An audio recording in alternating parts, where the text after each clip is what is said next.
അല്ലാഹുവിന്റെ റസൂൽ പറഞ്ഞു സഹാബാ, അല്ലാഹുവിന്റെ ഖുർആനിലെ ഒരു സൂറത്ത് ഓതുമ്പോ കരയാതെ ഓതല്ലേ സഹാബാ. അല്ലാഹുവിന്റെ റസൂൽ പറയുകയാ, ഒരു ചെറിയ സൂറത്ത് 6 വരിയേ ഉള്ളൂ, 6 വരിയേ ഉള്ളൂ. ഈ സൂറത്ത് ഓതുമ്പോ കരയാതെ ഓതല്ലേ. ഈ സൂറത്ത് ഓതുന്ന സമയത്ത് കരയട്. കരച്ചല് വരുന്നില്ലെങ്കിൽ ഫൈലം തബുഖു ഫതബാഖു, ഒന്ന് അഭിനയിക്കണേ ചെറുപ്പക്കാരാ. അല്ലാഹുവിന്റെ ഖുർആനിലെ 114 അധ്യായങ്ങളിൽ ഒരധ്യായം ഓതുമ്പോ കരയാതെ ഓതല്ലേ, കണ്ണ് നിറയാതെ ഓതല്ലേ. നിനക്ക് കരച്ചല് വരുന്നില്ലെങ്കിൽ അഭിനയിക്കാൻ അല്ലാഹുവിന്റെ റസൂൽ പറഞ്ഞ സൂറത്ത് ഓതി ദുആ ചെയ്യുകയാ. അതുകൊണ്ട് എൻ്റെ പെങ്ങളോട് ഖുർആനിന്റെ എത്രയെത്ര ആയത്തറിയാ പൊന്നുമോള്, അർത്ഥമറിയില്ലെന്ന് പറയാൻ കഴിയുമോ? കുല്ലു നഫ്സിൻ ദാഇഖത്തുൽ മൗത്ത്, ഇതിനകത്ത് മരണത്തെക്കുറിച്ചാണ് പറയുന്നതെന്ന് അറിയാത്ത ഏതെങ്കിലും ഒരു മുസ്ലിം ഉണ്ടോ? എപ്പോഴെവിടെ വെച്ചാണ് വരുന്നതെന്നറിയില്ല, ഇപ്പോഴെവിടെ വെച്ചാണ് വരുന്നതെന്നറിയില്ല. എൻ്റെ പ്രിയമുള്ളവരെ, ഇന്നലെ ഇവിടെ പ്രഭാഷണം കേൾക്കാമെന്നു ഇന്ന് വരാൻ തയ്യാറായിരുന്ന പടച്ചവനെ ഒരു പ്രിയപ്പെട്ട ഉമ്മയുണ്ടല്ലോ, ഇന്നലെ ഈ വഅദിന്റെ സദസ്സിലുണ്ട്. ഇന്നലെ വഅദ് കേൾക്കാൻ നിങ്ങളുടെ ഇടയിലിരുന്ന ഉമ്മ, സമീർ ദാരിമി വഅദ് പറയുമ്പോ കേട്ട ഉമ്മ, ഇന്ന് വഅദിന് വരാ തയ്യാറെടുത്ത ഉമ്മയാ. പക്ഷേ പോയല്ലോ, ആക്സിഡന്റിൽ മരണപ്പെട്ടു പോയെന്ന് പറയുമ്പോ അല്ലാഹുവേ, ആ ഉമ്മാന്റെ മണ്ണറ മണിയറയാക്കണേ അല്ലാ, അവരുടെ ഖബർ വിശാലമാക്കണേ അല്ലാ. പെങ്ങളെ, നാളെ സിൻസാറുൽ ഹഖ് വഅദ് പറയുമ്പോ നീ ഉണ്ടാകുമോ മോളെ? ഈ സദസ്സിൽ നീ ഉണ്ടാകുമോ മോളെ? എന്തേ ചിന്തിക്കാത്തതെന്ത്? നിനക്ക് സീരിയലിന്റെ നടിമാരി മതിയല്ലോ. ചന്ദനമഴയും പരസ്പരവും ശ്രീധനവും കറുത്തമുത്തം കണ്ട് കരയുന്ന എൻ്റെ പ്രിയമുള്ള പെങ്ങളെ, ഏറ്റവും വലിയ ദുഃഖമെന്തെന്നറിയുവോ?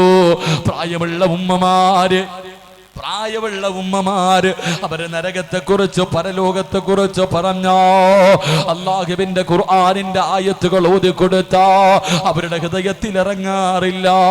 പക്ഷേ മഗ്‌രിബ് കഴിഞ്ഞ് സീരിയലിന്റെ പെണ്ണൊന്ന് കരയുമ്പോ, സീരിയലിലെ നടിയുടെ കണ്ണൊന്നു നിറയുന്ന ഉമ്മ, കരയുന്ന ഉമ്മ,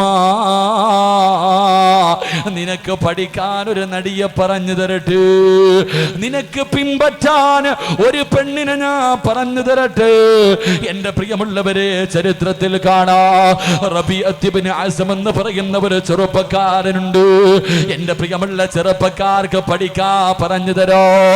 റബീഅത്ത് ഇബ്നു അസ്ം എന്ന് പറയുന്ന ഒരു ചെറുപ്പക്കാരൻ അല്ലാഹുവിനെ വല്ലാത്ത പേടിയാ, പടച്ചവനെ പേടിച്ചുകൊണ്ട് കഴിയുന്ന ചെറുപ്പക്കാരനോ. അല്ലാഹുവേ, ഒരിക്കൽ അല്ലാഹുവിനോട് ദുആ ചെയ്തു, അല്ലാ, സ്വർഗത്തിലെ എന്റെ മണവാട്ടി ആരാണെന്ന് എനിക്കൊന്ന് കാണിച്ചു തരുവോ അല്ലാ. റബീഅത്തിന് അസ്ം എന്ന് പറയുന്ന മനുഷ്യനുണ്ടല്ലോ, പടച്ച റബ്ബിനോട് ചോദിക്കുകയാ, സ്വർഗത്തിലെ കുറിച്ച് കേൾക്കുമ്പോ, സ്വർഗത്തിൽ ഒരുമിച്ച് കൂടുന്ന കുടുംബത്തെ കുറിച്ച് വായിക്കുമ്പോ, അന്ന് അല്ലാഹുവിനോട് പൊട്ടിക്കരഞ്ഞുകൊണ്ട് ദുആ ചെയ്തു, അല്ലാ, എന്റെ സ്വർഗത്തിലെ ഭാര്യ ആരാണെന്ന് എനിക്ക് കാണണം പടച്ചവര്, എനിക്ക് കാണണം പടച്ചവര്, എനിക്കൊന്ന് കാണിച്ചു തരണേ എന്ന് ദുആ ചെയ്യുകയോ. എന്റെ പ്രിയമുള്ളവരെ, പാതിരാത്രി കിടന്നുറങ്ങുമ്പോ, റബീഅത്ത് ഇബ്നു അസ്ം എന്ന് പറയുന്ന മനുഷ്യരെ പാതിരാത്രി കിടന്നുറങ്ങുമ്പോ അതാ സ്വപ്നത്തിൽ കാണിച്ചു കൊടുക്കുകയാ, തന്റെ സ്വർഗത്തിലെ മണവാട്ടിയെ പറഞ്ഞു കൊടുക്കുകയാ. ആരെന്നറിയുമോ? മൈമൂനത്തുൽ മിസ്രിയ. ആരെന്നറിയുവോ? മൈമൂനത്തുൽ മിസ്രിയ ആരെന്നറിയുവോ? പഠിക്കണം പെങ്ങള്. അവരുടെ ചരിത്രമാണ് വായിക്കേണ്ടത്, അവരെയാണ് പിൻപറ്റേണ്ടത്. ആരാ? മൈമൂനത്തുൽ മിസ്രിയാരാ? റബീഅത്ത് ഇബ്നു അസ്ം എന്ന് പറയുന്ന മനുഷ്യനുണ്ടല്ലോ, മിസ്ർ എന്ന രാജ്യത്തേക്ക് കടന്നു പോവുകയോ. അല്ലാഹു കാണിച്ചു തന്ന സ്വർഗത്തിലെ മണവാട്ടിയെ കാണാൻ, തന്റെ പ്രിയപ്പെട്ട ഭാര്യയെന്ന് കാണാൻ റബീഅത്ത് ഇബ്നു അസ്ം എന്ന് പറയുന്ന മനുഷ്യനുണ്ടല്ലോ, വല്ലാത്ത പണ്ഡിതനോ, ഒരുപാട് അറിവുള്ള മനുഷ്യനോ. പടച്ചവനെ മിസ്റിലേക്ക് കടന്നു ചെല്ലുമ്പോ ജനങ്ങൾ മുഴുവനും ഓടിക്കൂടുകയാണ്. എന്തേ എന്ന് ചോദിക്കുമ്പോ അവിടെ നിന്ന് ചോദിച്ചു, ഇവിടെ മൈമൂന എന്ന് പറയുന്ന ഒരു പെണ്ണുണ്ട്, എനിക്ക് അവളെയൊന്ന് കാണണം, എനിക്ക് അവളെയൊന്ന് കാണണം. നാട്ടുകാര് മുഴുവനും നാട് മുഴുവനും തിരയുകയാണ്. ആരാട്? ഈ മഹാൻ അന്വേഷിക്കുന്ന മൈമൂന ആരാ? പടച്ചവനെ എല്ലാവരും തിരഞ്ഞു നടന്നു. അവസാനമുണ്ടല്ലോ, വൈകുന്നേര സമയമായപ്പോ റബീഅത്ത് ഇബ്നു അസ്ം എന്ന് പറയുന്ന മനുഷ്യരോട് നാട്ടുകാര് വന്നിട്ട് പറയുന്നു, മഹാനവറുകള്, ഈ നാട്ടിൽ 3 മൈമൂനമാരുണ്ട്. അവരാരും അങ്ങന്വേഷിക്കുന്നവരല്ല, അങ്ങന്വേഷിക്കാൻ അവർക്ക് യാതൊരു അർഹതയുമില്ല. അവളൊരു മോശമായ രീതിയിൽ ജീവിക്കുന്നവരാ. അങ്ങനെ ഒരു പെണ്ണി നാട്ടിലില്ലെന്ന് നാട്ടുകാര് പറയുമ്പോ റബീഅത്ത് ഇബ്നു അസ്ം പറഞ്ഞു, അല്ല, ഈ നാട്ടിലൊരു മൈമൂനയുണ്ട്, ഈ നാട്ടിലൊരു മൈമൂനയുണ്ട്. ആ സമയത്തൊരു മനുഷ്യൻ പറയുന്ന, മഹാനവറുകള്, ഒരു ഭ്രാന്തിയായ പെണ്ണുണ്ട്, ഒരു ഭ്രാന്തിയായ മൈമൂനയുണ്ട്. അതാ പകല് മുഴുവനും പർവ്വതത്തിന്റെ മുകളിലോ, പാതിരാത്രി എത്തിക്കഴിഞ്ഞ അവള് ഞങ്ങളുടെ ഉറക്കം കെടുത്തുന്നവളാ, ഇതിലൂടെ പാട്ടുപാടി നടക്കുന്നവളാ.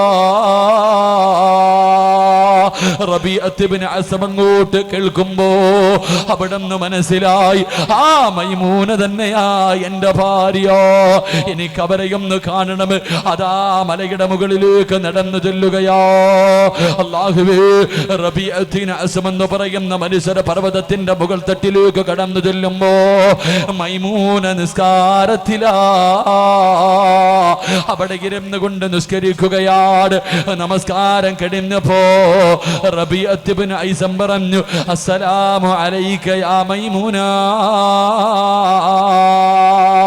തന്റെ സ്വർഗത്തിലെ മണവാട്ടിയോട്, തന്റെ സ്വർഗത്തിലെ ഭാര്യയോട് അതാ അവിടുന്ന് പേര് പിടിച്ച് സലാം പറയുമ്പോ, അവിടെന്ന് പേര് വിളിച്ചിട്ട് സലാം പറയുമ്പോ, വഅലൈക്കുമുസ്സലാം റബിയ.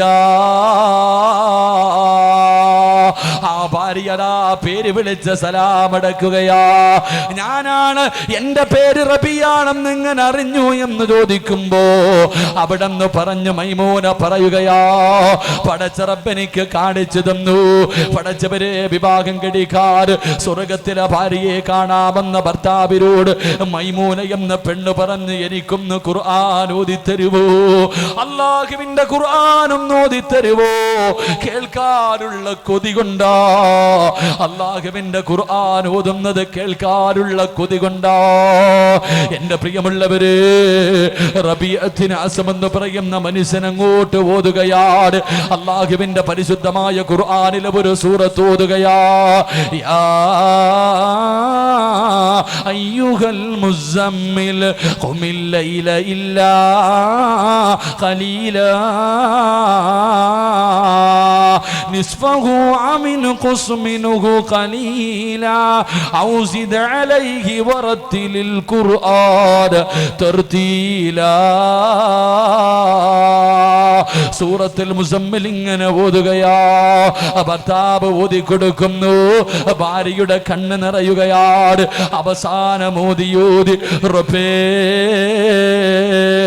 ഇന്നലദൈനാ അൻകാനം വജഹീമാ. ഈ ആയത്തങ്ങോട്ട് ഓതുമ്പോ പടച്ചവരെ മൈമൂനയുടെ കണ്ണ് നിറയുകയാ, കൈകാല് വിറയ്ക്കുകയാ, ശരീരം മുഴുവനും വിയർക്കുകയാണ്. ഒന്നുകൂടെ ഓതുവോ, ഒന്നുകൂടെ ഓതുവോ. ഇന്നലദൈനാ أنكالا وجحيما وطعاما ذا غصة وعذابا أليما. തന്റെ സ്വർഗത്തിലെ ഭർത്താവ് ഓതിത്തീരേണ്ട താമസമുണ്ടല്ലോ. മൈമൂന ബോധം കെട്ട് വീഴുകയാ. നരകത്തിന്റെ ചങ്ങലകളിൽ നാളെ നരകവാസികളെ വലിച്ചടച്ചുകൊണ്ട് സ്വർഗത്തിലേക്ക് റബ്ബിന്റെ പരലോകത്തേക്ക് കൊണ്ടുവരുമെന്ന ആയത്തങ്ങോട്ട് കേൾക്കുമ്പോ മൈമൂന വീഴുകയാ. പിന്നെ എഴുന്നേറ്റില്ല പെങ്ങളെ. പിന്നെ കൊണ്ടുപോയത് ആരുടെ മണ്ണിനകത്തേക്കാ. എന്തേ നിനക്കത് തോന്നാത്തത്? എന്തേ നിനക്കത് തോന്നാത്തത്? അതുകൊണ്ട് എന്റെ പ്രിയമുള്ള ചെറുപ്പക്കാരാ, നാളെ പടച്ചവന്റെ സ്വർഗത്തില് അള്ളാഹുവിന്റെ ഖുർആൻ പറഞ്ഞ വീട്ടിനകത്ത് ജീവിച്ചിട്ട് നാളെ പടച്ചവന്റെ സ്വർഗത്തില് ഭാര്യയുടെയും മക്കളുടെയും കയ്യിൽ പിടിച്ചിട്ട് പടച്ചവന്റെ സ്വർഗത്തിന്റെ അനുഗ്രഹങ്ങൾക്ക് നടുവിലൂടെ നിനക്ക് ആസ്വദിക്കാൻ ആഗ്രഹമുണ്ടോ? ഖുർആൻ പറയുകയാണ്, ഇന്നാ കുന്നാ ഖബലു ഫീ അഹ്ലിനാ മുസ്ഫിഖീൻ. അല്ലാഹുവിനെ പേടിയുള്ള ഭാര്യയും ഭർത്താവും മക്കളും നാളെ സ്വർഗത്തിലും ഒരുമിച്ചാണെന്ന് നബി മുഹമ്മദ് മുസ്തഫ. നബി മുഹമ്മദ് മുസ്തഫ സല്ലല്ലാഹു അലൈഹി. അല്ലാഹു ഈമാൻ നൽകി അനുഗ്രഹിക്കുമാറാകട്ടെ. ഈ സ്ഥലത്തിന്റെ പേരെന്താ? മാറമ്പള്ളി. മാറമ്പള്ളി കൊള്ളാം. അടി കൊള്ളുന്നത് ചെണ്ട, മണം വാങ്ങുന്നത് മാരാര്. തൊണ്ട പൊട്ടി വയത് പറയുന്ന ഉസ്താദിന് പച്ചവെള്ളം പോലുമില്ല. കേൾക്കാൻ വന്നവർക്ക് കാപ്പി. ഉസ്താദിന് പച്ചവെള്ളം, നിങ്ങൾക്ക് കാപ്പിയില്ല.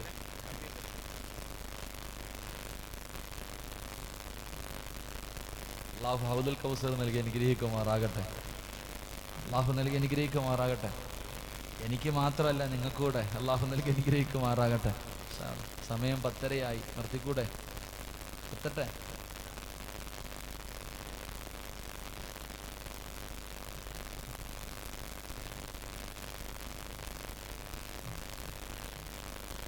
എന്താപ്പാ ഇനി വായിച്ചാൽ മതിയോ? അല്ലാഹു നമുക്ക് ഈമാൻ നൽകി അനുഗ്രഹിക്കുമാറാകട്ടെ. 10:30 ഒരു ഇത്തിരി വാക്ക് പറഞ്ഞാൽ പാലിക്കണമെന്ന്. വാക്ക് 10:30 നിർത്താന്ന് പറഞ്ഞാൽ നിർത്തണം. ഒരൊറ്റ വാക്ക് പാലിക്കാത്തതിന്റെ പേരിലാ വാപ്പാനെ ഉമ്മാനെ അള്ളാഹ് അടിച്ചിറക്കി വിട്ടത്. അല്ലാഹു ഈമാൻ നൽകി അനുഗ്രഹിക്കുമാറാകട്ടെ. ആദം നബി, നമ്മുടെ വാപ്പ, നമ്മുടെ ഉമ്മ ഹവ്വാ ബിവി, രണ്ടുപേരെയും സ്വർഗത്തിൽ കയറ്റി വിട്ടപ്പോൾ അള്ളാഹ് പറഞ്ഞു, യാ ആദം ഉസ്കുൻ അൻത വസൗജുകൽ ജന്ന വകുലാ മിൻഹാ റഗദൻ ഹൈസു ശിഅ്തുമാ വലാ തഖറബ ഹാദിഹി ഷജറ. അതുകൊണ്ട് ആ കാണുന്ന ഒരൊറ്റ മരം നോക്കിക്കൊള്ളാൻ പറഞ്ഞു. പോയേക്കല്ലേ? ഇല്ല, അള്ളാഹ് പോവില്ല. പോയി കൂടുതുണി പോലും കൊടുക്കാതെ ഇറക്കി വിട്ട് കളഞ്ഞു അവിടെ ചെറുപ്പം. സ്വർഗത്തിൽ നിന്ന് വസ്ത്രം പോലും കൊടുക്കാതെ അടിച്ചിറക്കി വിട്ടത് ഒരൊറ്റ വാക്ക് പാലിക്കാത്തതിൻ്റെ പേര്. അപ്പോൾ 10:30 നിർത്താന്ന് പറഞ്ഞാൽ 11:30 ഇല്ലേ? നിർത്താന്ന് പറഞ്ഞാൽ നിർത്തണം. ഇൻഷാ അല്ലാഹ്. അല്ലാഹു ഈമാൻ നൽകി അനുഗ്രഹിക്കുമാറാകട്ടെ. ഇനി വയത് പറയണമെങ്കിൽ നിങ്ങൾ പറയണം. ഉസ്താദെ ഒരു അരമണിക്കൂറും കൂടെ പറയണമെന്ന് ആഗ്രഹമുള്ളവരൊന്ന് കൈപൊക്കിക്കേ. ഒന്ന് പൊക്കിക്കേ ഉണ്ടല്ലോ. ഇവിടെ പള്ളിയിലെ ഉസ്താദിന് ശമ്പളം കൊടുക്കണം, 12,000 രൂപ ഒരു മാസം. ഞാൻ ചോദിക്കും അപ്പോഴിതുപോലെ ഒന്ന് പൊക്കണം കേട്ടാ. ആ പൊക്കിയ കയ്യിൽ മോതിരം കിടപ്പുണ്ട്. നിനക്കിനി അതുകൊണ്ട് ഉപയോഗമൊന്നുമില്ല. വേണമെങ്കിൽ ഇന്ന് കൊടുത്തിട്ട് പൊക്കോ. ഇന്നലെ ഇവിടെ ഇരുന്ന ഉമ്മ പോയി. നാളെ നീയാ. നാളെ ജുമയ്ക്ക് മുമ്പ് നിന്നെ കുളിച്ച് ഒരുക്കി അല്ലാഹുവേ സുറുമയൊക്കെ ഇട്ട് പള്ളിക്കുഴി കൊണ്ടുപോകും. അല്ലാഹു നല്ല മരണം നൽകി അനുഗ്രഹിക്കുമാറാകട്ടെ. അല്ലാഹു നല്ല യാത്ര നൽകി അനുഗ്രഹിക്കുമാറാകട്ടെ. അല്ലാഹു നമുക്ക് എല്ലാവിധ ഖൈറു ബർക്കത്തും ഐശ്വര്യവും ചൊരിയുമാറാകട്ടെ. അല്ലാഹുവിൻ്റെ റസൂല് പറഞ്ഞു, ബർക്കത്ത് വേണമെന്ന് ആഗ്രഹമുള്ളവരെന്ന് കൈവക്കിക്ക്. ബർക്കത്ത് ഉപ്പാന് ബർക്കത്ത് എന്താണെന്ന് അറിയായിരുന്നെങ്കിൽ പിന്നെ ഹത്തീവാവില്ലായിരുന്നു. കൈവക്കടില്ല. ബർക്കത്ത് എന്താണെന്നറിയാത്ത ചില മനുഷ്യന്മാരുണ്ട്. അറബി വാക്ക് ബറാഅത്ത് രാവെന്നൊക്കെ കേട്ടിട്ടുണ്ട്, എന്താണെന്ന് ഇതുവരെ അറിയില്ല. എല്ലാം ഉണ്ട്, ബർക്കത്തില്ലെങ്കിൽ അവൻ്റെ ജീവിതം നാശമാ. അല്ലാഹു നമുക്ക് ബർക്കത്ത് നൽകി അനുഗ്രഹിക്കുമാറാകട്ടെ. വേണ്ടവരൊന്ന് കൈപൊക്കിക്ക്, താഴ്ത്തല് പൊക്കിക്കോ. സ്വബഹി കഴിഞ്ഞ് ഉറങ്ങല്ലേ എന്ന് നബി മുഹമ്മദ് മുസ്തഫ. എന്ത് സുബഹി കഴിഞ്ഞ് ഉറങ്ങല്ലേ എന്ന് കേട്ടപ്പോഴേ കൈതാന്ന്. ഇനി വേണ്ട, എനിക്ക് ബർക്കത്ത് വേണ്ട ഉസ്താദല്ല. സുബഹി കഴിഞ്ഞ് ഉറങ്ങാൻ പാടില്ല. നല്ല രസം ഉറങ്ങാൻ അല്ലേ? നിങ്ങൾ ഏറ്റവും കൂടുതൽ ഉറങ്ങാൻ പറ്റിയ നല്ല സമയമാണ് സുബഹി കഴിഞ്ഞിട്ട് നല്ല ഉറക്കം, ഒരു 5 മിനിറ്റെങ്കിലും ഉറങ്ങിയാൽ നിന്റെ വീട് ഉറങ്ങിപ്പോകും. അല്ലാഹു ഈമാൻ നൽകി അനുഗ്രഹിക്കുമാറാകട്ടെ. സൂര്യൻ ഉദിക്കുന്നത് വരെയെങ്കിലും ഉറങ്ങാതിരിക്കുക, ഇസ്റാഖിൻ്റെ സമയം വരെയെങ്കിലും അല്ലാഹു നമുക്ക് ഈമാൻ നൽകി അനുഗ്രഹിക്കുമാറാകട്ടെ. അതുകൊണ്ട് എൻ്റെ പ്രിയമുള്ള സഹോദരങ്ങളെ, സഹോദരിമാരെ, അള്ളാനെ പേടിച്ച് ജീവിക്കുക. പെണ്ണുങ്ങളൊക്കെ ഇന്ന് സ്കൂളിൽ പഠിക്കണ മക്കൾ തലയെ തുണി ഇടുന്നില്ല, പോട്ടെ. ഈ കിളവിമാരിടാത്തതിൻ്റെ കാരണം എന്താ? അതാ പഠിക്കണം. എൻ്റെ ഉമ്മ എപ്പോഴും പറയും, താതെ പ്രസവ വേദന മരണവേദനയാ. ഞങ്ങളൊന്നും പ്രസവ വേദന അനുഭവിച്ചിട്ടില്ല, ഞങ്ങൾക്ക് അറിയത്തുമില്ല. പ്രസവത്തിൻ്റെ വേദന മരണവേദനയാന്ന് പറയുന്ന നീ എന്തേ അനുഭവിച്ചിട്ട് ഇങ്ങനെ ആയിപ്പോയത്? പ്രസവത്തിന് വേദനയുണ്ടെന്ന് ആർക്കെങ്കിലും അറിയാവോ? പ്രസവിച്ചവർക്ക് മാത്രമേ അറിയത്തുള്ളൂ, വേറെ ആർക്കും അറിയില്ല. പക്ഷെ ഈ അനുഭവിച്ച നിന്റെ തലയെന്താ മറക്കാൻ ഇത്ര മടി? അതൊക്കെ ഇങ്ങനെ തുറന്നിട്ടിട്ട് ഇങ്ങനെ നടക്കാം. നമ്മുടെ പെമ്മക്കളൊക്കെ ആരാ അള്ളാനെ പേടി? വാട്സപ്പും ഫേസ്ബുക്കിനെ അല്ലേ എല്ലാവർക്കും? വാട്സപ്പും ഫേസ്ബുക്കും മാത്രം മതി. ഇപ്പം അള്ളാനെ മാത്രം പേടിച്ചാൽ പോരാ, വാട്സപ്പിനെയും ഫേസ്ബുക്കിനെയും പേടിക്കണം. അങ്ങനെ ഒരു കാലമാണ്. അള്ളാഹു ഈമാൻ നൽകി അനുഗ്രഹിക്കുമാറാകട്ടെ. എൻ്റെ പ്രിയപ്പെട്ട സഹോദരിമാർ, ഇത്തിരി തിന്ന് കയറി കഴിയുമ്പോൾ ഇവിടെയൊക്കെ ഉണ്ടോപ്പാ ഈ ഒളിച്ചോട്ടമൊക്കെ? ഇവിടെ ഈ ഒളിച്ചോട്ടൊക്കെ പിന്നെ ഇവിടെ എല്ലാം പിന്നെ അങ്ങനെ ഉണ്ടെങ്കിൽ പിന്നെ മലക്ക് പ്രസവിച്ചതാണ് നിങ്ങളൊക്കെ. ഇവിടെ പെണ്ണുങ്ങളൊക്കെ നിങ്ങളറിഞ്ഞാൽ കഴിഞ്ഞ ആഴ്ച ഒരുത്തി പോയി. കഴിഞ്ഞ ആഴ്ച 3-4 ദിവസമേ ആയുള്ളൂ. ഞാനിങ്ങനെ ആലോചിച്ച് ചിരിക്കാറുണ്ട്. എന്തറിയോ, നമ്മൾ കേട്ടിട്ടുണ്ട് സ്കൂളിൽ പഠിക്കേണ്ട പെങ്കൊച്ച് ഒളിച്ചോടി പോയി, അല്ലെങ്കിൽ 2 മക്കളുടെ ഉമ്മ ഒളിച്ചോടി പോയി, ഇങ്ങനെയൊക്കെ പോയിട്ടുണ്ട്. പക്ഷെ ഇതൊരു വെറൈറ്റിയാണ്. 7 മാസം ഗർഭിണിയായ ഒരു പെണ്ണ് ഒളിച്ചോടിപ്പോയി. ഇങ്ങോട്ട് നിൽക്കുന്നേ, 7 മാസം ഗർഭിണിയായ ഒരു പെണ്ണ് 4 വയസ്സുള്ള ഒരു മോളെയും കൊണ്ട് ഒളിച്ചോടിപ്പോയി. ആരുടെ കൂടെ പോയെന്നറിയാവോ? അതാ ആരുടെ കൂടെയാ പോയേ? 6 മക്കളുടെ വാപ്പയുടെ കൂടെ. അല്ലാഹു ഈമാൻ നൽകട്ടെ. ഓരൊരു നേഴ്സറി തുടങ്ങാം, 10ആയി. ഒരു നേഴ്സറി, 6 മക്കൾ അവനുണ്ട്. അത് കൂട്ടാതെ ഒരു 1.25 കൂടെ ഇപ്പുറത്ത് എന്താലേക്ക. അപ്പം എല്ലാം കൂടെ കൂട്ടുമ്പോൾ 10 പേര് കുടുംബം എന്ന് പറഞ്ഞാൽ അങ്ങനെ. നമ്മുടെ പെണ്ണുങ്ങൾക്ക് കണ്ണില്ലാതെ പോയി. അല്ലാഹു ഈമാൻ നൽകി അനുഗ്രഹിക്കുമാറാകട്ടെ. അല്ലേ? നമ്മൾ കാണാറുണ്ട്. അല്ലാഹു നമ്മുടെ മക്കൾ എന്തെന്നറിയില്ല, എത്ര നല്ലതുപോലെ പോറ്റി വളർത്തി നല്ല രീതിയിൽ പഠിപ്പിച്ചാലും തലതിരിഞ്ഞു പോകുന്ന ചില മക്കളുണ്ട്. അല്ലാഹു നമ്മുടെ മക്കളെ സ്വാലിഹീങ്ങളിൽ പെടുത്തുമാറാകട്ടെ. പിന്നെ പറഞ്ഞിട്ടും കാര്യമില്ല, എത്ര നല്ല പോലെ നോക്കി വളർത്തിയാലും ചില ജന്തുക്കൾ അങ്ങ് പോകാറുണ്ട്. അവരെ പിന്നെ എന്താ പറയുക? എൻ്റെ പ്രിയമുള്ള സഹോദരിമാർ, എൻ്റെ പെങ്ങന്മാരൊക്കെ രജിസ്റ്റർ വിവാഹം കഴിച്ചവരൊക്കെ കാണും ഒളിച്ചും പാത്ത് നടക്കുക. അപ്പായുമായി അറിഞ്ഞിട്ടില്ല. രജിസ്റ്റർ വിവാഹവും കഴിച്ചിട്ട് നടക്കുന്ന എത്രയോ പെൺകുട്ടികളുണ്ട്. അവൾ നിസ്കരിക്കാറുണ്ട്, അവൾ ഖുർആൻ ഓതാറുണ്ട്, എല്ലാം ചെയ്യുന്നുണ്ട്. എൻ്റെ പ്രിയപ്പെട്ട പെങ്ങളോട് ഈ അടുത്ത് തലശ്ശേരിയിൽ ഒരു പെണ്ണ് റാഹില എന്ന് പറയുന്ന, റാഹില എങ്ങാണ്ടാന്ന് തോന്നുന്നു, അല്ലേ? റാഹില. ഒരു വാപ്പ കിടന്നിട്ട് യാചിക്കുന്നു, മോളെ റാഹില, പോകല്ലേ മോളെ അല്ലേ? നമ്മളൊക്കെ കണ്ടവരാ. ഓളങ്ങാണ് നമ്മളൊക്കെ ഈ ഒളിച്ചോടി പോകുന്ന പെണ്ണുങ്ങൾ പുഴുത്ത് ചത്തുപോകുന്ന പറഞ്ഞാൽ അതിനെയും വിമർശിക്കുന്ന ചില ആൾക്കാരുണ്ട്. പിന്നെ അവൾ പിന്നെ എങ്ങനെയാ മരിക്കുക? അല്ല, സ്വന്തം ഉമ്മാനെയും ഉപ്പാനെയും നാണം കെടുത്തിയിട്ട് പോയവൾ പിന്നെ ഈമാനോടെ മരിക്കുമെന്ന് പറയാൻ പറ്റുമോ? പറ്റൂല. അല്ലാഹു ഈമാൻ നൽകി അനുഗ്രഹിക്കുമാറാകട്ടെ. മരിക്കൂല പെങ്ങളെ. ഉസ്താദന്മാർ ചുമ്മാതെ പറയണല്ല, തെളിവില്ലാഞ്ഞിട്ടൊന്നുമല്ല. ബക്കറ്റ് കളക്ഷന് സമയമായി. ഇൻഷാ അല്ലാഹ്. നിങ്ങൾക്ക് സഹിക്കണില്ല ആൾക്കാർ വഴുത് വെക്കാൻ ഇരിക്കുന്നത് കണ്ടിട്ടില്ലേ? ബക്കറ്റ് എടുത്താൽ പൊക്കളയും മനുഷ്യന്മാരെ. അതവിടെ ഇരിക്കട്ട്. ആൾക്കാർ എഴുന്നേറ്റ് പോകുമ്പോൾ സംഘാടകർക്കൊരു ബേജാറാ, ബക്കറ്റ് എടുത്തില്ല ഉസ്താദെ, ആൾക്കാർ പൊഴിഞ്ഞെന്ന്. എൻ്റെ പൊന്നു കാക്ക, ഓൻ ഇവിടെ ഇരുന്നാലും 5 പൈസ ഇടത്തില്ല. പിന്നെ പോയാലെന്ത് ഇരുന്നാലെന്ത്? ഈ പോകുന്നവൻ ഇവിടെ ഇരുന്ന വല്ലതും തരുമോ? ഇല്ല. അള്ളാൻ്റെ പള്ളിക്ക് അള്ളാഹ് ഇഷ്ടപ്പെട്ടതേ കൊടുക്കത്തുള്ളൂ. അള്ളാഹു ആ പള്ളിയുടെ കാര്യങ്ങൾ അള്ളാഹു വിജയിപ്പിക്കുമാറാകട്ടെ. ഇതേ ഞാൻ പറഞ്ഞത്. ബക്കറ്റ് അതിനിടയെ വന്നപ്പോൾ എന്താ ഉസ്താദ് പറഞ്ഞു? നമ്മൾ ആലോചിച്ച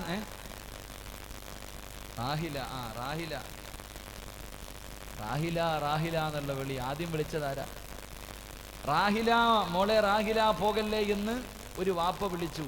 അതുപോലെ ഒരു വാപ്പ കുറേ കൊല്ലങ്ങൾക്ക് മുമ്പ് വിളിച്ചിട്ടുണ്ടെന്ന് അള്ളാഹുവിൻ്റെ പരിശുദ്ധ ഖുർആൻ. അള്ളാഹു ഈമാൻ നൽകി അനുഗ്രഹിക്കുമാറാകട്ടെ. മക്കളെ നല്ല നിലയിൽ വളർത്തി എന്നിട്ട് മക്കളെ തലതിരിഞ്ഞു പോയാൽ എന്ത് ചെയ്യണമെന്നറിയാവോ? നമ്മുടെ പെമ്മക്കൾ വിചാരിക്കണത് വിളിച്ചോണ്ട് പോകുന്നവൻ പറയും വയറ്റത്തെ ഒന്നും തോളിൽ ഒന്നിനെയും വെച്ചോണ്ട് പോയാൽ വിളിച്ച് കയറ്റുമെന്ന്. എൻ്റെ പൊന്ന് താത്താമാരെ, അള്ളാഹുവിന്റെ ഖുർആൻ പറയുക, ആരാ അങ്ങനെ ആദ്യമായിട്ട് വിളിച്ചത്? മഹാനായ ശൈഖുൽ അംബിയ നൂഹ് നബി അലൈഹിസ്സലാം. 950 വർഷക്കാലം ദഅവത്ത് നടത്തിയ നൂഹ് നബി അവസാനം തൂഫാൻ എന്ന് പറയുന്ന ജലപ്രളയമുണ്ടായിട്ട് കപ്പലിൽ ഇങ്ങനെ പോകുമ്പോൾ സ്വന്തം മോൻ വെള്ളത്തിൽ കിടന്ന് മുങ്ങുകയാണ്. ആ സമയത്ത് വാപ്പ വിളിച്ച വിളിയാണ് യാ ബുനയ്യ ഇർകം മഅന. മോനെ, പാപ്പാടെ പൊന്നു മോനെ, ഒന്ന് കേറണം. യാ ബുനയ്യ, പൊന്നു മോനെ ഒന്ന് കേറടാ, ചത്തുപോകുമടാ, നഷ്ടപാടിക്ക് പെട്ടുപോകുമടാ, ഒന്ന് ഞാൻ പറയുന്നത് അനുസരിക്കടാ, മോളെ റാഹില പോകല്ലേ എന്ന് വാപ്പ വിളിച്ച വിളി, നൂഹ് നബി വിളിച്ച വിളിയാ. കേട്ടോ? ഈ പൊന്നുമോള് കയറി സെൽഫി എടുത്ത് ഫേസ്ബുക്കിലിട്ടു. അവനോ അവിടെ നിന്ന് വാപ്പയോട് പറഞ്ഞു, ആ കാണുന്ന പർവ്വതത്തിന്റെ മുകളിൽ കയറി ഞാൻ രക്ഷപ്പെടും, നിങ്ങൾ നിങ്ങളുടെ പണി നോക്കിക്കൊള്ളാൻ. ഒരൊറ്റ സെക്കൻഡ് കൊണ്ട് എല്ലാം കഴിഞ്ഞു. അവസാനം തൻ്റെ പൊന്നുമോനിങ്ങനെ ചത്തു മലർന്നു കിടന്നപ്പോ ആ വാപ്പ കരഞ്ഞു. പോറ്റി വളർത്തിയ നല്ല രീതിയിൽ പോറ്റി വളർത്തി ഇസ്ലാം പറഞ്ഞ രീതിയിൽ ഖുർആൻ പഠിപ്പിച്ചു, അദബോടുകൂടി പഠിപ്പിച്ച ഒരു മകള് കണ്ടവന്റെ കൂടെ ഇറങ്ങിപ്പോയാൽ നീ കരയാൻ പാടില്ല. അല്ല നിന്നോട് പറഞ്ഞ വാക്കെന്തെന്നറിയും? വാപ്പ നീ കരയരുത്, അല്ല നിന്നോട് പറഞ്ഞ വാക്ക്.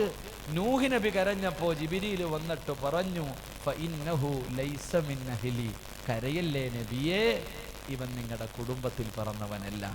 ഉമ്മച്ചി നീ പ്രസവിച്ചെന്നേ ഉള്ളൂ, നിന്റെ രക്തത്തിൽ പിറന്നേ ഉള്ളൂ, അവള് നല്ല കുടുംബത്തിൽ പിറന്നവളല്ല. അല്ലാഹു ഈമാൻ നൽകി അനുഗ്രഹിക്കുമാറാകട്ടെ. അല്ലാഹു ഈമാൻ നൽകി അനുഗ്രഹിക്കുമാറാകട്ടെ. അതുകൊണ്ട് എൻ്റെ പ്രിയപ്പെട്ട പെൺകുട്ടികളോട് പറയാ, ഓടണമെങ്കിൽ ഓടിക്കോ, വിരോധമൊന്നുമില്ല. യമൻ രജിസ്റ്റർ വിവാഹം നടത്തണം, അതൊക്കെ നിങ്ങളുടെ ഇഷ്ടം. പണ്ടായിരുന്നു ഉസ്താദന്മാർ ഇതിനെതിരെയൊക്കെ ഇങ്ങനെ പ്രസംഗിക്കാറ്. ഇപ്പം അടുത്തു എടുത്ത് ഫേസ്ബുക്കിൽ ഒരു മുസ്ലിം പെൺകുട്ടി ഒളിച്ചോടി എന്നൊരു കമൻസ് ഇങ്ങനെ കണ്ടു. ഒരു മുസ്ലിം പെൺകുട്ടി ഒളിച്ചോടി ഇങ്ങനെ ആരോ പരസ്യം കൊടുത്തപ്പോൾ ഒരു ചെറുപ്പക്കാരൻ അതിൻ്റെ താഴെ എഴുതിയ ഒരു കമൻസാണ് എനിക്ക് ഓർമ്മ വന്നത്. അവൻ പറഞ്ഞു, അൽഹംദുലില്ലാ, പോയത് പോകട്ടളിയാ, നമുക്ക് ഉള്ള സ്വർഗത്തിൽ അത്രയും സ്ഥലം ഒഴിഞ്ഞു കിട്ടിയല്ലോ, നമുക്ക് അവിടെ കിടന്ന് അടിച്ചു പൊളിക്കാന്ന്. അല്ലാഹു ഈമാൻ നൽകി അനുഗ്രഹിക്കുമാറാകട്ടെ. പോയത് പോട്ടണ, അത്രയും കൂടെ സ്ഥലം നമുക്ക് കിട്ടിയില്ലേ, നമുക്ക് അവിടെ കിടന്ന് ആസ്വദിക്കാം. അല്ലാഹു ഈമാൻ നൽകി അനുഗ്രഹിക്കുമാറാകട്ടെ. അതുകൊണ്ട് എൻ്റെ പ്രിയപ്പെട്ട സഹോദരിമാരോട്, സഹോദരങ്ങളോട്, വളർന്നു വരുന്ന യുവതലമുറകളോട്, ഉമ്മാന്റെ മനസ്സ് വേദനിപ്പിക്കല്ലേ മക്കളെ, വാപ്പാന്റെ മനസ്സ് വേദനിപ്പിക്കല്ലേ. രക്ഷപ്പെടൂല, വല്ലാഹി നീ രക്ഷപ്പെടൂല. ഈ ലോകത്തിന്റെ ഏത് മൂലയിൽ പോയാലും നീ രക്ഷപ്പെടൂല. നിനക്കുമ്മാനെ കുറിച്ച് അറിയാഞ്ഞട്ടാ, ഉമ്മാന്റെ വില നിനക്കറിയാഞ്ഞട്ടാ, ഉമ്മയുടെ മഹത്വം നിനക്കറിയാഞ്ഞട്ടാ. എൻ്റെ പ്രിയമുള്ള പെങ്ങളെ, നിനക്ക് പഠിക്കാനൊരു ചരിത്രം പറഞ്ഞു തരാ. എൻ്റെ പ്രിയപ്പെട്ട മക്കള്, സ്വന്തം മക്കൾക്ക് ഇതിന്റെ പ്രായമായ ഉമ്മയെ, അല്ലാഹുവേ, ഇന്ന് കോളേജിൽ പഠിക്കുന്ന മക്കളുണ്ടല്ലോ, ആ മക്കൾക്ക് തന്റെ കൂട്ടുകാരോട് ഇതെന്റെ ഉമ്മയാണെന്ന് പറയാൻ മടിക്കുന്ന കാലവാ. എൻ്റെ പ്രിയമുള്ള ചെറുപ്പക്കാരാ, ഉമ്മാന്റെ വില മനസ്സിലാക്കണം മോന്. അല്ലാഹുവിന്റെ പ്രവാചകന്റെ മുന്നിലേക്ക് ഒരു മനുഷ്യൻ കടന്നു വന്നിട്ട് ചോദിച്ചു, യാ റസൂലല്ലാഹ്, എൻ്റെ മാതാപിതാക്കളിൽ ഏറ്റവും കൂടുതൽ കടമയാരോടാ? അല്ലാഹുവിന്റെ റസൂല് പറഞ്ഞു, ഉമ്മയോടാണ്. പിന്നെയും പറഞ്ഞു ഉമ്മയോടാണ്, പിന്നെയും പറഞ്ഞു ഉമ്മയോടാണ്, പിന്നെയാണ് പറഞ്ഞത് വാപ്പയോടാ. 3 പ്രാവശ്യവും ഉമ്മ എന്നാ പറഞ്ഞത്. 3 പ്രാവശ്യം ഉമ്മ എന്നാ പറഞ്ഞത്. കാരണം എന്തേ എന്ന് ചോദിച്ചപ്പോ, ഗർഭം ചുമന്നതു 10 മാസം തള്ളയാ, പ്രസവിച്ച വേദന തിന്നതും അവൾ തന്നെയാ, പാലൂട്ടി നിന്ന വളർത്തലും അവരാണ്. ഈ 3 കാര്യം ഉപ്പയിൽ ഒഴിമാണ്. ഗർഭം ചുമന്നത് വാപ്പയല്ല ഉമ്മയാ, നൊന്ത് പ്രസവിച്ചത് വാപ്പയല്ല ഉമ്മയാ, പാല് തന്ന് പോറ്റി വളർത്തിയത് വാപ്പയല്ല ഉമ്മയാ. അതുകൊണ്ട് ഉമ്മയോടാണ് കടമയെന്ന് പ്രവാചകം പഠിപ്പിക്കുമ്പോ, ഉമ്മാന്റെ മനസ്സ് വേദനിപ്പിച്ചുകൊണ്ട് കണ്ടവന്റെ കൂടെ ഇറങ്ങി പോകുന്ന, പടച്ചവനെ അമുസ്ലിമായ ചെറുപ്പക്കാരെ പ്രണയിക്കുന്ന, സ്വന്തം ഉമ്മയോട് എനിക്ക് അവനെ വേണമെന്ന് പറഞ്ഞ് വാശി പിടിച്ച് ആ പാവങ്ങളുടെ മനസ്സ് വേദനിപ്പിക്കുന്ന പെങ്ങളെ, അല്ലാഹുവേ ഒരു ചരിത്രം പറഞ്ഞു തരാ, ഉമ്മാന്റെ മനസ്സ് വേദനിപ്പിച്ചാ കിട്ടുന്ന അദാബ് പറഞ്ഞു തരാ. എന്റെ പ്രിയമുള്ള ചെറുപ്പക്കാരാ,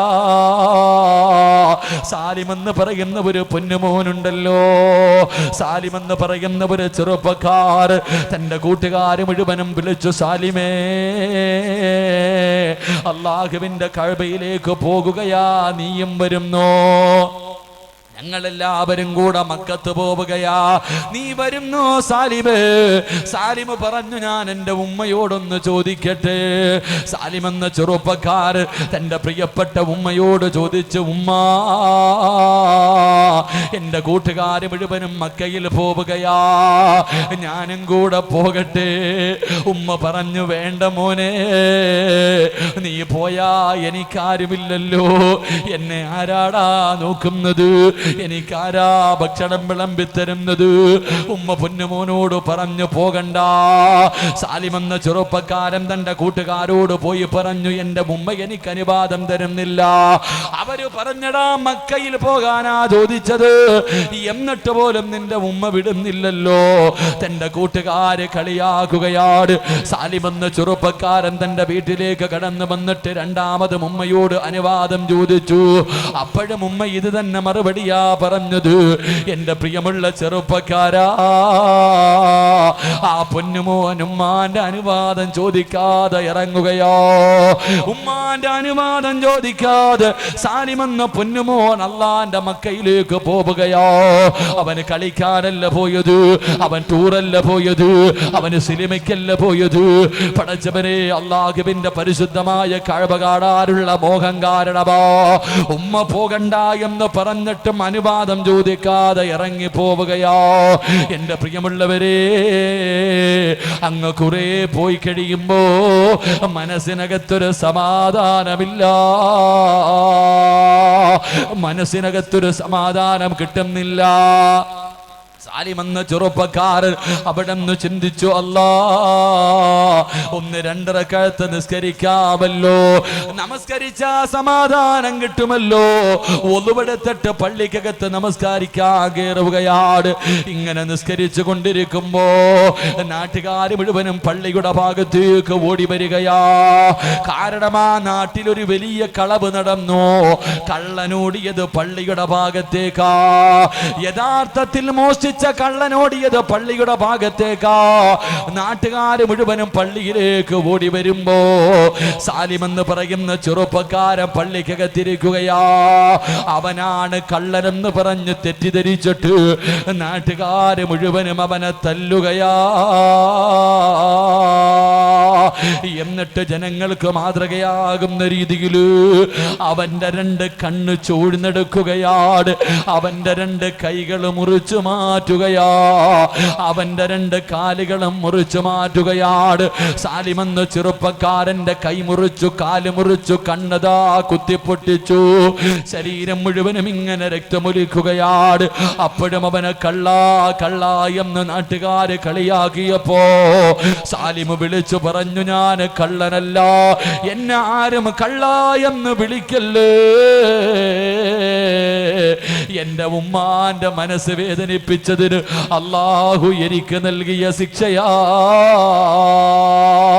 അവസാനം ഒരു കമ്പിൽ കെട്ടി എന്റെ പ്രിയമുള്ളവരെ കൊണ്ടുവന്ന് വഴിയിലേക്ക് വലിച്ചെറിയുകയാ.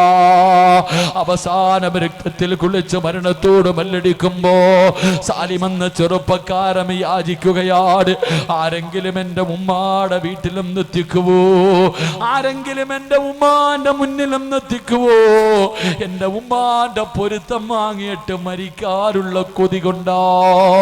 അവസാനം കിടന്ന് യാചിക്കുന്നത് കണ്ടപ്പോ ഏതോ യാത്രക്കാര് പറഞ്ഞു കൊടുത്ത അടയാളം വെച്ചൊരു വീടിന്റെ മുന്നിൽ കൊണ്ടുവന്ന് വെക്കുകയാണ്. സാലിം എന്ന ചെറുപ്പക്കാരന്റെ വീടിന്റെ മുന്നിൽ കൊണ്ടുവച്ചു. വീടിന്റെ കവാടത്തിൽ തട്ടി ഒരു പ്രായമുള്ള ഉമ്മ ഇറങ്ങി വരികയാണ്. അവര് ചോദിച്ചു, ഈ കിടക്കുന്ന ആളെ നിങ്ങൾക്കറിയുവോ? ആ ഉമ്മ ഇങ്ങനെ നോക്കുമ്പോ തന്റെ മകനെ മനസ്സിലാകുന്നില്ല. കാരണം കൈയില്ല, കണ്ണില്ല, കാലില്ല, രക്തത്തിൽ കുളിച്ച് കിടക്കുകയാണ്. ആ ഉമ്മ ആ സമയത്ത് പറഞ്ഞു, എനിക്കാരാണെന്നറിയില്ല. ആ സമയത്ത് സാലിമ് വിളിക്കുന്ന ഉമ്മ, നിങ്ങളുടെ അനുവാദമില്ലാതെ മക്കയിലേക്ക് പോയ സാലിമ ഉമ്മ, എനിക്ക് അല്ലാഹു തന്ന ശിക്ഷയാ ഉമ്മ.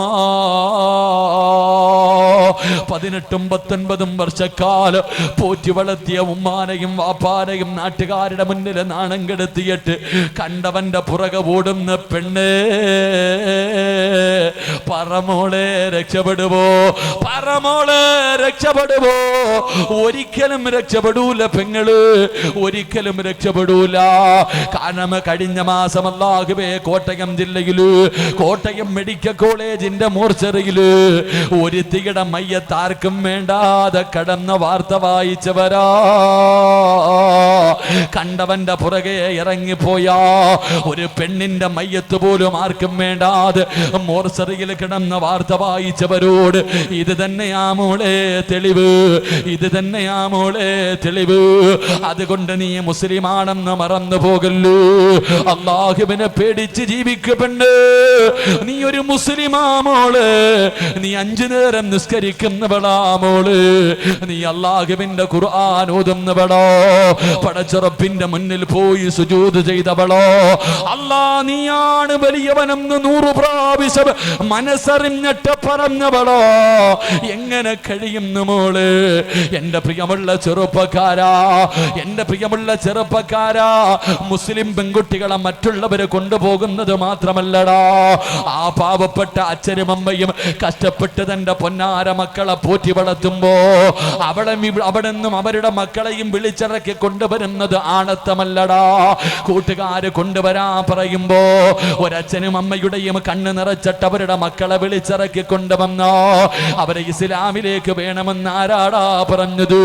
എന്റെ പ്രിയമുള്ള ചെറുപ്പക്കാരോ, ആ അച്ഛന്റെയും അമ്മയുടെയും ശാപം ഒരിക്കലും മാറൂല പൊന്നുപോര്. അതുകൊണ്ട് എന്റെ പ്രിയപ്പെട്ടവരോട് ഓർമ്മപ്പെടുത്തുകയോ, നമ്മളൊക്കെ മുസ്ലിമീങ്ങളോ, നമ്മളൊക്കെ മുസ്ലിമീങ്ങളോ അല്ലാഹുവിനെ പേടിച്ച് ജീവിച്ചു. അല്ലാഹുവിനെ പേടിയുള്ള ഭർത്താവിനും ഭാര്യയ്ക്കും അല്ലാഹു കൊടുക്കുന്ന പ്രതിഫലം സ്വർഗ്ഗമോ. എന്റെ പ്രിയമുള്ളവരെ, 1400 വർഷങ്ങൾക്ക് മുമ്പ് മഹാനായ നബി മുഹമ്മദ് മുസ്തഫ സല്ലല്ലാഹു അലൈഹി വസല്ലമ തങ്ങള് മഹാനായ ഉസ്മാൻ ഇബ്നു അഫ്ഫാൻ റളിയല്ലാഹു തആല അൻഹു രണ്ടുപേരും ഇങ്ങനെ നടന്നു പോകുമ്പോ മരുഭൂമിയിൽ ഒരാണിനെയും പെണ്ണിനെയും ശരീരത്തിലെ വസ്ത്രങ്ങൾ മുഴുവനും അടിച്ചു മാറ്റിയിട്ട് അല്ലാഹുവേ പട്ടിയെ തല്ലുന്നത് പോലെ ഖുറൈശികൾ ഇങ്ങനെ തല്ലുകയാണ്. ഒരു ഭാര്യയെയും ഭർത്താവിനെയും ശരീരത്തിലെ വസ്ത്രങ്ങൾ മുഴുവനും അടിച്ചു മാറ്റിയിട്ട് അവരിങ്ങനെ തല്ലിച്ചതയ്ക്കുകയാണ്. അവര് ചെയ്ത തെറ്റെന്തെന്നറിയുവോ? അവര് മുസ്ലിമായതാ പൊന്നുപോര്. ആരെയെന്നറിയുവോ? മഹദി സുമയ്യ ബീബി റളിയല്ലാഹു തആല അൻഹാ തന്റെ പ്രിയപ്പെട്ട ഭർത്താവ് യാസിർ, അല്ലാഹുവേ തന്റെ പൊന്നുമോൻ അമ്മാർ, പടച്ചവനെ വല്ലാത്ത കാഴ്ചയാണ്. അല്ലാഹുവിന്റെ റസൂൽ ഒരു ദിവസം നോക്കുമ്പോ സുമയ്യ ബീവിയുടെ ഭർത്താവിന് പടച്ചവരെ ശരീരത്തിലെ വസ്ത്രങ്ങൾ മുഴുവനും അടിച്ചു മാറ്റിയിട്ട് തലകീഴായി കെട്ടിത്തൂക്കി തീയിലേക്ക് ഇറക്കി നിർത്തിയിരിക്കുകയാ. തന്റെ ഭർത്താവിന്റെ പച്ചയിറച്ചി ഇങ്ങനെ കരിയുകയാണ്. ഭാര്യയ്ക്ക് സഹിച്ചില്ല. ഭർത്താവ് തീക്കകത്ത് കിടന്ന് കരയുന്നത് കണ്ടപ്പോ സുമയ്യ ബീബി ഓടി വന്നിട്ട് തന്റെ ഭർത്താവിനെ തീയിൽ നിന്ന് വെളിയിലേക്ക് തെള്ളിയിടുകയാണ്. ശരീരം മുഴുവനും കത്തിക്കരിഞ്ഞിട്ട് അല്ലാഹുവേ ഇങ്ങനെ ഇരിക്കുമ്പോ മഹാനായ നബി മുഹമ്മദ് മുസ്തഫ അല്ലാഹുവിന്റെ റസൂൽ അടുത്തേക്ക് കടന്നു വരികയാ. ശരീരം മുഴുവനും കത്തിക്കരിഞ്ഞിട്ട് എല്ലുകൾ വെളിയിൽ കാണിച്ച് മരണത്തോട് മല്ലടിച്ച് കൊണ്ടിരിക്കുന്ന സുമയ്യ ബീബിയുടെ ഭർത്താവ് അവിടെ നിന്ന് ചോദിച്ചു, നബിയേ യാ റസൂലല്ലാഹ്, എന്നാ നബിയേ തീരുന്നത്? അവസാനം വരെ ഇങ്ങനെയാണോ നബിയേ? ആ സമയത്ത് അല്ലാഹുവിന്റെ റസൂൽ അവിടെന്ന് പറഞ്ഞു കൊടുത്തു, യാമാറേ, നീയും നിന്റെ കുടുംബവും സ്വർഗത്തിലാ, നീയും നിന്റെ കുടുംബവും സ്വർഗത്തിലാ. അല്ലാഹുവിന്റെ റസൂൽ പറഞ്ഞു തീരേണ്ട താമസമുണ്ടല്ലോ. പടച്ചവനെ, ശത്രുക്കൾ ഇങ്ങനെ ചല്ലിച്ചതച്ചു കൊണ്ടിരിക്കുമ്പോ സുമയ്യാ ബീവി റളിയല്ലാഹു തആല അൻഹ തന്റെ ഭർത്താവിനെ വിളിച്ചിട്ട് പറയുന്നു, കരയല്ലേ, തോറ്റു കൊടുക്കല്ലേ, അല്ലാഹു വഹദ്, അല്ലാഹു ഏകനാ, അല്ലാഹു നമ്മളെ കൈവിടൂല, ഇവന്മാരുടെ മുന്നിൽ തോറ്റു കൊടുക്കല്ലേ. ശരീരം മുഴുവനും കത്തിക്കരിഞ്ഞിട്ട് മരണത്തോട് മല്ലടിച്ചു കൊണ്ടിരിക്കുമ്പോ സുമയ്യാ ബീവി എഴുന്നേറ്റിട്ട് തന്റെ പ്രിയപ്പെട്ട ഭർത്താവിന് ധൈര്യം കൊടുക്കുമ്പോ അബൂജഹലുണ്ടല്ലോ, അബൂജഹലുണ്ടല്ലോ, പഴുപ്പിച്ച ഒരു കമ്പിയെടുത്തിട്ട് സുമയ്യാ ബീവിയുടെ നട്ടെല്ലിന്റെ ഭാഗത്തുകൂടെ കുത്തിയിറക്കുകയാ. തന്റെ വയറ് തുളച്ചിട്ട് കുടൽമാല വെളിയിലേക്ക് വീഴുകയാ. സുമയ്യാ ബീവി മരുഭൂമിയിലേക്ക് മലർന്നു വീഴുമ്പോ അല്ലാഹുവേ, വായിലൂടെ രക്തമിങ്ങനെ ഒലിക്കുകയാണ്. ആ സമയത്തും സുമയ്യാ ബീവി ഭർത്താവിനോട് പറഞ്ഞു കൊടുത്ത്, പഠിക്കല്ലേ, അവിടെ നിന്ന് പറയുക, തോറ്റുകൊടുക്കല്ലേ, അല്ലാഹുവാണ് വലിയവര്. ആ സമയത്ത് അബൂജഹൽ തന്റെ കാലെടുത്തിട്ട് സുമയ്യാ ബീവിയുടെ തലയിലെ ചവിട്ടി താഴ്ത്തുകയോ. അപ്പോഴും പറഞ്ഞു കൊടുത്ത്, നമ്മൾ മുസ്ലിമീങ്ങളാ, നമ്മൾ അല്ലാഹുവിനെ വിശ്വസിക്കുന്നവരാ, സ്വർഗം വെറുതെ കിട്ടില്ല. അല്ലാഹുവിന്റെ റസൂല് പറഞ്ഞത് കേട്ടോ, നമ്മൾ കുടുംബസമേതം സ്വർഗത്തിലാ. മരണത്തിന്റെ വേളയിൽ തന്റെ ഭർത്താവിന് ധൈര്യം കൊടുക്കുമ്പോ അബൂജഹലിന് സഹിച്ചില്ല. കുത്തിയിരുന്ന കുന്തം വലിച്ചൂരിയിട്ട് തന്റെ പ്രിയപ്പെട്ട ഭാര്യയെ പിടിച്ച് മലർത്തി കിടത്തിയിട്ട് സുമയ്യാ ബീവിയുടെ ഗുഹ്യഭാഗത്തേക്ക് പഠിപ്പിച്ച കമ്പിയങ്ങ് കുത്തിയിറക്കുകയോ. ആ സമയത്തും എന്റെ പ്രിയമുള്ള പെങ്ങളെ, സുമയ്യാ ബീവി പറഞ്ഞത്, അല്ലാഹു വഹദ്. എന്റെ പ്രിയമുള്ള പെങ്ങളെ, ആ പെണ്ണിന്റെ രക്തവാ നിന്റെ ശരീരത്തിൽ ഓടുന്നത്, അവര് കിടക്കുന്ന സ്വർഗവാ നീയും ചോദിക്കുന്നത്. അല്ലാഹുവേ, ശരീരം മുഴുവനും കത്തിക്കരിഞ്ഞിട്ട് തന്റെ പ്രിയപ്പെട്ട ഭാര്യ കണ്ണിന്റെ മുന്നിലിട്ട് തുണ്ടം തുണ്ടമായി വെട്ടിമുറിച്ച് കൊല്ലുന്നത് കണ്ടപ്പോ പോലും അല്ലാഹുവേ, ചിരിക്കുന്ന മുഖത്തോട് ലാ ഇലാഹ ഇല്ലല്ലാഹ് എന്ന് പറഞ്ഞിട്ട് ആ കുടുംബം യാത്രയായെന്ന് ചരിത്രം പഠിപ്പിക്കുമ്പോ എന്റെ പ്രിയമുള്ളവര്, അല്ലാഹുവിനെ പേടിച്ച് ജീവിച്ചോ, അല്ലാഹുവിനെ പേടിച്ച് ജീവിച്ചോ. മരിക്കുന്ന സമയത്ത് ലാ ഇലാഹ ഇല്ലല്ലാഹ് എന്ന് പറഞ്ഞു മരിക്കാ മോഹമില്ലേ. മരിക്കാൻ കിടക്കുന്ന സമയത്ത് ശപിക്കപ്പെട്ടവൻ നമ്മുടെ ഈമാ തട്ടിയെടുക്കാൻ വരുമ്പോ, പടച്ചുറപ്പേ, അസ്രായിലിന്റെ നെറ്റിത്തടത്തിൽ എഴുതി വച്ചിരിക്കുന്ന ആരെങ്കിലും പറഞ്ഞു തരുന്ന ലാ ഇലാഹ ഇല്ലല്ലാഹ് കേട്ട് പറഞ്ഞിട്ട് പോയാ പോരാ. പാതിരാത്രി ഒരുമിച്ച് കൂടിയ പെങ്ങള്, എന്റെ പ്രിയപ്പെട്ട വാപ്പാ, നിന്റെ റൂഹ് പിടിക്കാൻ വരുന്ന മലക്കിന്റെ മുഖത്ത് എഴുതി വച്ചിരിക്കുന്ന ഷഹാദത്ത് കലിമ ചൊല്ലിയിട്ട് മരിക്കാ മോഹമുണ്ടോ? അല്ലാഹു അതിനുള്ള ഭാഗ്യം നൽകുമാറാകട്ടെ. പടച്ചവര്, വെള്ളിയാഴ്ച രാവിലെ ഒരു ഷഹീദിനെ പോലെ തന്റെ ചുറ്റുഭാഗത്ത് നിൽക്കുന്നവര് മുഴുവനും കേൾക്ക്, ഉറക്ക ലാ ഇലാഹ ഇല്ലല്ലാഹ് എന്ന് പറഞ്ഞുകൊണ്ട് മരിക്കാറ് ഞങ്ങൾക്ക് നീ ഭാഗ്യം നൽകണേ അല്ലാ. എന്റെ പ്രിയമുള്ളവരെ, നിർത്തുകയാണ്. പടച്ചവന്റെ പള്ളിക്ക് വേണ്ടിയോ അല്ലാഹുവേ, 10 ബന്ധാ ഒരു പാവപ്പെട്ട ഉസ്താദ്, ഒരുപാട് കുട്ടികളുണ്ട്, പഠിപ്പിക്കാൻ ഒരേ ഒരു ഉസ്താദേ ഉള്ളൂ. ഒരു ഉസ്താദിനെ കൂടെ നിർത്തിയാ ശമ്പളം കൊടുക്കാറില്ല. എന്ത് സങ്കടവാ മുസ്ലിമേ, എന്ത് സങ്കടവാ മുസ്ലിമേ. അതിനു വേണ്ടി ഒരു വഴുത വെച്ചിരിക്കുകയാണ്. അല്ലാഹുവേ, പള്ളിയുടെ വരുമാനത്തിന് വേണ്ടി തന്റെ മക്കൾക്ക് അല്ലാഹുവേ ഖുർആൻ ഓതാൻ, നിസ്കരിക്കാൻ, മയ്യത്ത് കുളിപ്പിക്കാൻ, ഖബറിന്റെ ചാരത്ത് വന്ന് ദുആ ചെയ്യാൻ പഠിപ്പിക്കുന്ന ഗുരുനാഥന് വേണ്ടിയാ സംഘാടകർ ബക്കറ്റുമായിട്ട് മുന്നിലേക്ക് വരുന്നു. നിങ്ങളുടെ പോക്കറ്റിൽ കൈയിട്ടിട്ട് അല്ലാ, ഇന്ന് അവസാന രാത്രിയാണോ എന്നറിയില്ല, പടച്ചുറപ്പേ ഈ ഇടുന്ന സദക്കയുടെ പ്രതിഫലം മരിക്കുന്ന സമയത്ത് കാണിച്ച് തരണേ അല്ലാ എന്ന നീയത്തോടെ ഒരു നല്ല സദക്ക ചെയ്തോ. അല്ലാഹു സ്വീകരിക്കുമാറാകട്ടെ.